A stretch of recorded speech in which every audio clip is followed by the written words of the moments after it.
The Red Sea shimmered under the intense midday sun as the F-18 Super Hornet cut through the sky with a precision only years of training and thousands of flight hours could produce. Commander Jake Ridge Morrison sat in the cockpit, eyes scanning the endless blue below and ahead. Every sortie mattered now. The region had become a chessboard of power projection and risk, and the Houthis, armed with increasingly capable drones, were no longer just an insurgent nuisance. They were becoming a legitimate threat to U.S. assets in the region. His squadron, based aboard the USS Dwight D. Eisenhower, had flown countless patrols like this over the past 3 months. But today felt different. The chatter on the radio was tighter, the flight paths more rigid, the orders more reactive. Intelligence reports from the night before had warned of potential launches from deep within Houthi-controlled territory. Still, no one expected an airborne encounter this close to international shipping lanes. Morrison adjusted his oxygen mask and peered down at the instrument panel. His wingman, Lieutenant Rachel Stitch Alvarez, flew slightly behind on his 6 o'clock. A tight formation.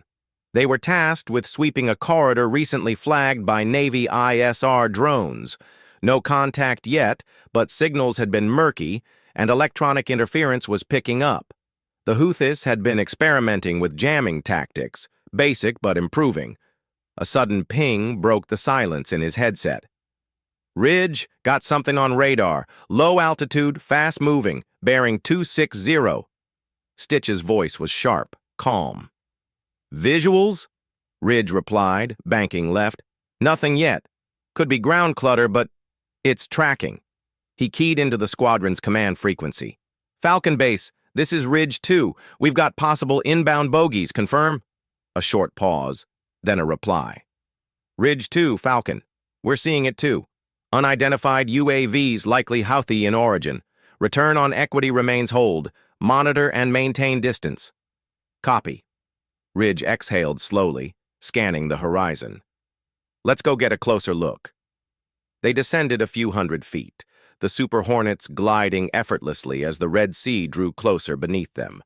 A faint shimmer of metallic movement flickered in the distance. Then 3 small shapes, flying in a loose formation. "Contact," Stitch confirmed. 3 bogeys, drone-class size. No heat sigs, but flying erratically. "They see us." Ridge narrowed his eyes. The drones weren't behaving like reconnaissance assets. They weren't passive. They were angling, adjusting. He'd seen that pattern before. These drones had intent. "Falcon, these birds are maneuvering. Looks offensive. Request clearance to engage."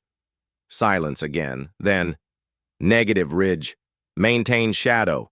Civilian vessels within 20 nautical miles. We can't have wreckage falling into commercial lanes." Frustration tightened in his jaw. Rules of engagement in war zones were always political, and the margin between caution and disaster was razor thin.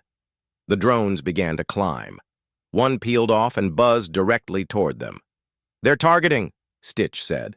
"We've got to move." "I see it. Break left." The Super Hornets veered sharply apart as the lead drone accelerated. Ridge flipped the master arm switch, still no clearance to fire. His radar showed the drone's nose locking toward him, likely infrared guided. "Falcon, drone is engaging. Repeat, we are under attack." The answer came quickly this time. "You are weapons free. Eliminate the threat." He didn't wait. A Sidewinder missile dropped from the underwing rail and streaked toward the closest UAV. The explosion was immediate, smoke and shrapnel trailing into the sea. "Good kill," Stitch said. "I'm on the second." The second drone twisted erratically, as if unsure of its next target. Alvarez lined it up and loosed a shot. Another hit. The third drone turned back toward land, making a break for escape. "You going to let it go?" Stitch asked. Ridge hesitated, then hit the comm. "Negative. Going after it. Keep eyes up. There may be more." He pursued, engines roaring, the F-18 accelerating as the drone weaved lower over the waves. He locked tone and fired. The missile struck just before the drone reached coastal range. But what happened next stopped him cold. A burst of flame erupted not just from the drone, but from the shore behind it. A massive secondary explosion lit up the coastline. His HUD registered a shock wave radiating outward. Something critical had just detonated. Falcon Ridge 2. Be advised, drone crash may have triggered a munitions cache on the ground. Big one. Repeating, large secondary explosion detected. Copy, Ridge. We're pulling satellite feeds. Stand by. As he turned to regroup with Stitch, Ridge couldn't shake the image of the fireball on the coast. This wasn't a clean shoot-down. Something had gone catastrophically wrong, or right, depending on the angle. The Houthis had launched drones at American fighters and ended up blowing a hole in their own infrastructure. He glanced at the sea again. Quiet now, but only for the moment. Back on the radio, command crackled in his ear. "Return to base. We'll debrief. Good work, Ridge." He nodded to no one in particular, then keyed the mic. "Roger. Ridge 2 returning. Let's head home, Stitch." As the Super Hornets turned toward the carrier far out in the blue haze, a single thought stayed with him. If this was just the beginning, they hadn't seen the worst of it yet. The debriefing room aboard the USS Dwight D. Eisenhower was uncomfortably quiet. Commander Jake Ridge Morrison sat with his arms folded, his flight suit still streaked with salt from the Red Sea spray. Across from him, Lieutenant Rachel Stitch Alvarez reviewed her flight recorder data, lips tight, eyes narrowed. Their mission had started as a standard patrol, but within minutes had spiraled into a combat engagement that detonated more than just drones. Captain Elias Monroe entered the room, his expression unreadable. Behind him stood a civilian, Langford, a Defense Intelligence Agency liaison, known for asking pointed questions and never offering straight answers. Ridge had seen his type before, analysts who thought algorithms could predict human behavior in a war zone. "Let's make this quick," Monroe said, setting a tablet on the table. "What happened out there wasn't just a skirmish. That third drone didn't lead you toward a weapons cache by accident." Ridge leaned forward. "You're saying it was a trap?" Langford interjected, his tone clipped. "Not a trap, a decoy. Those drones weren't just flying blind. We believe they were relaying visual telemetry in real time to a command node buried within that coastal site. They wanted you to engage, specifically over that location." Alvarez frowned. "They wanted us to hit their own base." Langford nodded. "Yes, and it worked. You two obliterated a munitions storage facility the Houthis had been hiding under a civilian fishing depot. They expected a drone to get hit nearby, triggering the detonation, and letting them claim the U.S.-bombed civilian infrastructure." Ridge clenched his jaw. "So they set us up for a propaganda win?" "Precisely," Langford said, tapping the tablet. "The footage from your gun cams is already being clipped out of context by social media accounts aligned with Houthi sympathizers. Claims of civilian casualties are flooding the region. You killed drones? Then they killed the truth." Captain Monroe let out a low sigh. "But we also exposed a major weapons depot that intel failed to detect for months." "That's not nothing." Langford's mouth twitched, almost a smile. "It's more than not nothing. It's leverage." Outside, the carrier hummed with activity. Deck crews scrambled to prepare another wave of sorties, while surveillance drones were launched to scan the coastline where the explosion occurred. Damage assessment was underway, but preliminary satellite photos showed the detonation had wiped out more than weaponry. Adjacent supply trucks, tunnels, and possibly a field command post were reduced to molten wreckage. Back in the ready room, Ridge and Alvarez changed out of their flight gear, exchanging few words. The mood was heavy, not because of guilt, but because the battlefield had shifted into murky psychological terrain. The enemy no longer fought with just weapons, they fought with narratives. "Ever get the feeling we're just playing their game?" Stitch finally said. Ridge gave a tight nod. "Yeah, but we're the ones with the rule book. We just need to remember it." Their next orders came swiftly. Satellite data suggested increased drone activity near another Houthi stronghold farther inland. This time, however, the mission profile changed. Instead of patrolling in pairs, Ridge's squadron would fly in coordinated formation with Navy Growlers, electronic warfare aircraft capable of jamming drone signals and blinding enemy control nodes. But something else had changed, too. Ridge's aircraft was being fitted with a new weapons pod, one that housed a directed energy weapon.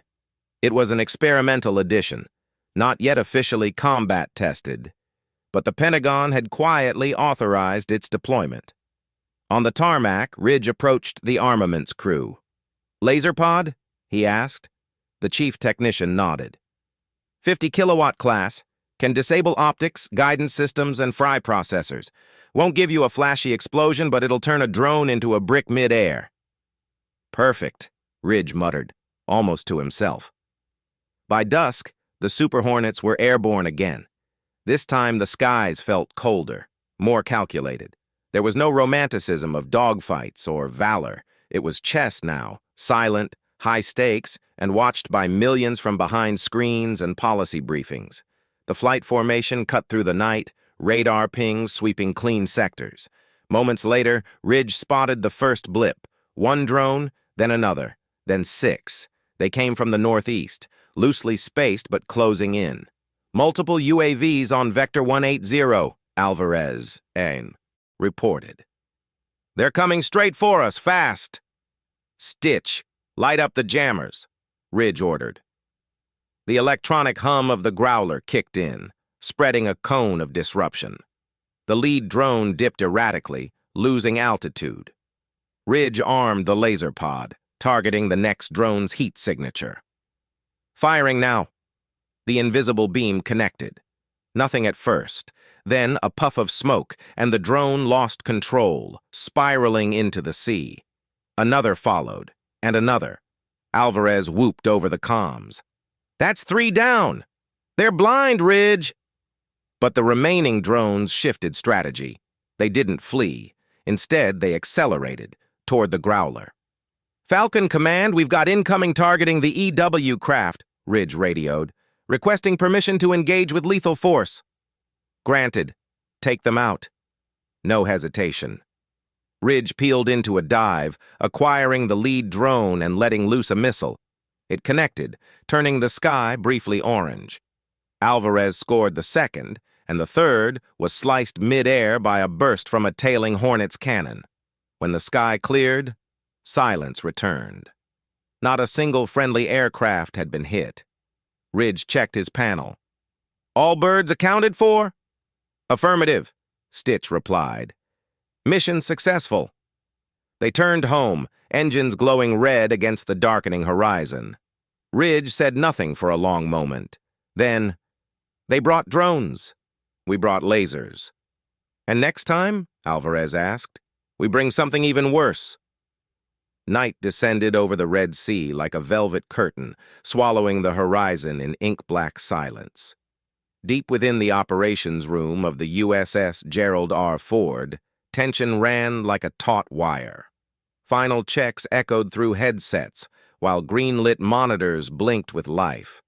The MQ-9 Reaper drone, call sign Shadow 1, was fueled, armed, and programmed for a single purpose: eliminate the mobile missile threat now hiding deep inside northern Yemen. Commander Nathan Reeve stood over the flight controller, his fingers interlocked behind his back. "We go in dark, no satellite uplink until reemergence," he said. "Target has likely repositioned under hardened cover, so we need to thread the needle perfectly." Across the deck, Ensign Talia Grant monitored electromagnetic fields along the intended flight path. "There's chatter, low-frequency pulses just west of Sanaya. Could be radar jamming attempts or worse, surface-to-air launch preps." "Shadow 1's onboard countermeasures will have to do," Reeve replied. "There's no backup." Meanwhile, Captain Aaron Blitz McCall reviewed the mission from the debrief station. Though he wasn't flying this one, his fingerprints were all over it. His earlier engagement had bought them time, and now that time had to deliver a result. "This is surgical," he told Frost, who lingered nearby. "Not just a strike, it's a statement." At precisely 0247 hours, Shadow 1 was launched from a classified forward position. Like a ghost riding the edge of infrared invisibility, it flew just meters above desert terrain, sensors cut to bare minimum.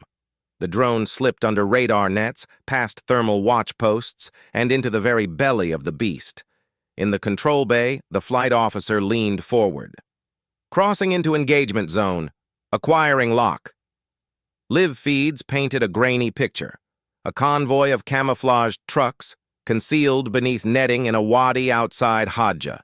Heat signatures confirmed engine idling. And in the center, a towering TEL, transporter erector launcher, unmistakable in profile. "Target confirmed," the weapons officer said. Commander Reeve nodded once. "Execute." A whisper of code, and the drone released its payload. 2 GBU-38 JDAMs, each guided by internal GPS inertial systems. The missiles dropped, whistling death into the earth. Impact. The feed went white. For a moment, only static crackled. Then, as data reloaded, the picture steadied. Where the missile battery had stood, now smoldered a crater the size of a city bus. The convoy was gone. The TEL had been vaporized. "Good effect on target," Grant confirmed. "Thermal collapse complete. No secondary launch detected." Cheers rippled quietly through the command room. But Reeve wasn't smiling. He leaned closer to the screen, scanning for anything unusual. That's when it happened. A secondary radar ping flared on the outer edge of Shadow 1's departure route, weak but distinct. A second drone, unknown origin, was tailing the Reaper, and it was armed. "This wasn't just a missile site," Reeve murmured. "It was bait. They let us see it." Shadow 1's automatic threat protocols kicked in. The Reaper banked left, diving for the rocks below, while its tail chaser fired a narrow-guided missile. The missile missed, but only barely. Another came seconds later. "Deploy flares. Use terrain masking," the flight officer called out. "Come on!" But the enemy drone was fast, more maneuverable than anything previously fielded by the Houthis. Its silhouette suggested Iranian manufacture, something newer, sharper. Not a field. Test. A statement. "Shadow 1 will not make it out," Grant whispered. Reeve made a decision. "Switch to remote destruct. We're not letting this tech fall into anyone's hands." A final command sequence initiated, encrypted and irreversible. From the drone's underbelly, a sudden plume burst, a silent self-destruct. Shadow 1 disintegrated mid-air, taking its secrets and the remaining threat with it. Back aboard the Ford, silence settled again. They'd won, but at a price. "That was more than a test," Admiral Sloan said, stepping into the room. "They wanted to see if we'd take the bait, and they wanted to test their own." Reeve turned from the monitors. "And we walked right into it. Got the kill, sure, but they know how we move now." On the deck, McCall stood beneath the stars, watching the sea shimmer under moonlight. He felt the weight of a different war, one that didn't declare itself in marching boots or flags, but in proxy skirmishes, tech showdowns, and invisible lines drawn in satellite grids. Frost joined him. "You think this ends soon?" "No," McCall said, "but I think the rules just changed." Because when unmanned ghosts fight in silent skies and the line between bait and hunter blurs, war stops being about territory. It becomes a war of signals, of shadows. And in that new war, even the smallest strike can light the fuse to something far bigger.